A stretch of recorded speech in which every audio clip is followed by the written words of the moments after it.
Hey, welcome to my video. I want to do a quick rundown on the Olight Marauder 2, which I've owned for about a month and a half now or so.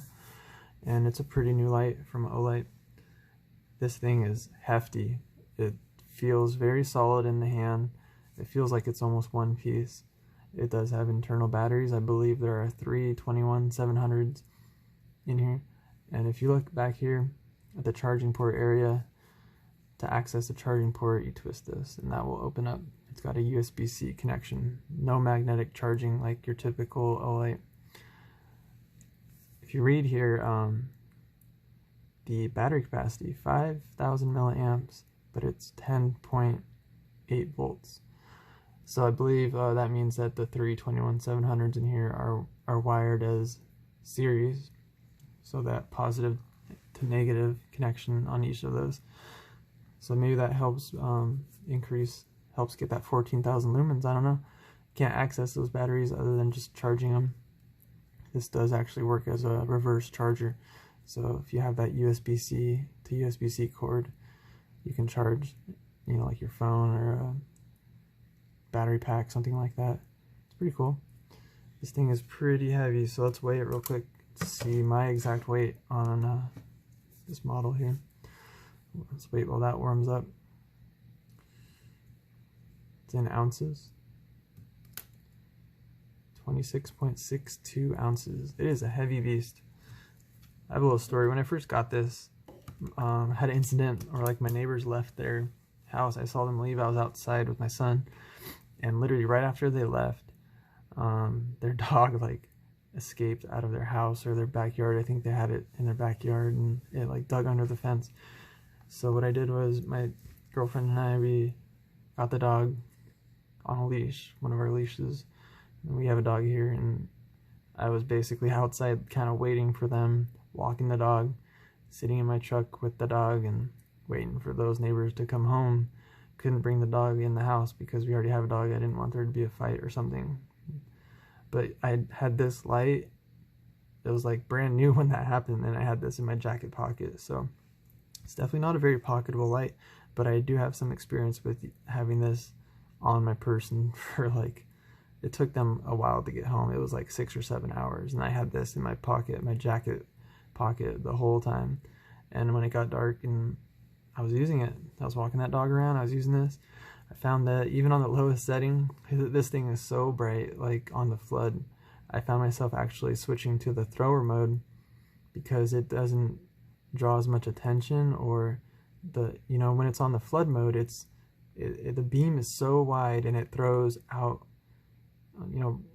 such a far wide angle that I felt like I might have been disrupting neighbors.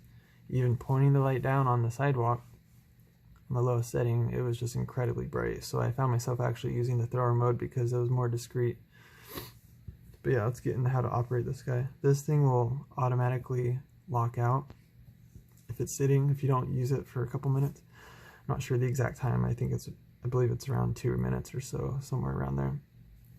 So it'll lock out. So when you go to turn it on and you hit the button, it will tell you, the battery life indicator, and it'll actually tell you what setting the light was on last. So the way to unlock it is to twist this. And when you twist it, it's unlocked. So when you hit it, and it will go on to that last setting you had it on. And there's basically 2 ways to use this light. I found for my personal use is, if you don't like to twist it, you do have to twist it to unlock it, but you also twist it to go through the settings, and it's on the thrower mode right now.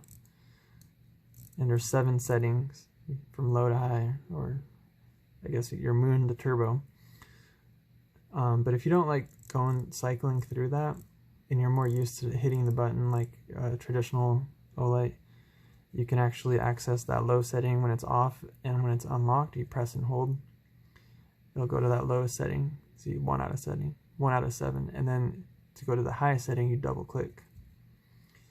It'll go to that highest setting, and then when you double click again, it'll bounce back to the middle.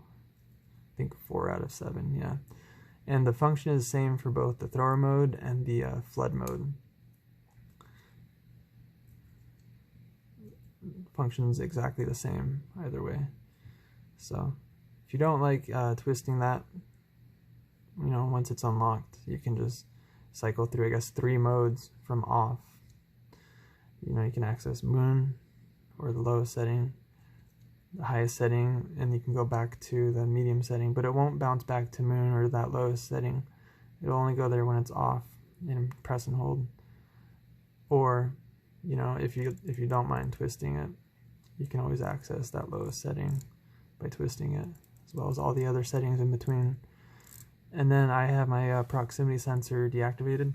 So this has a proximity sensor that comes activated. If something is up close, it'll sense it and it'll drop it down. If it's up in the higher settings, it'll drop it down.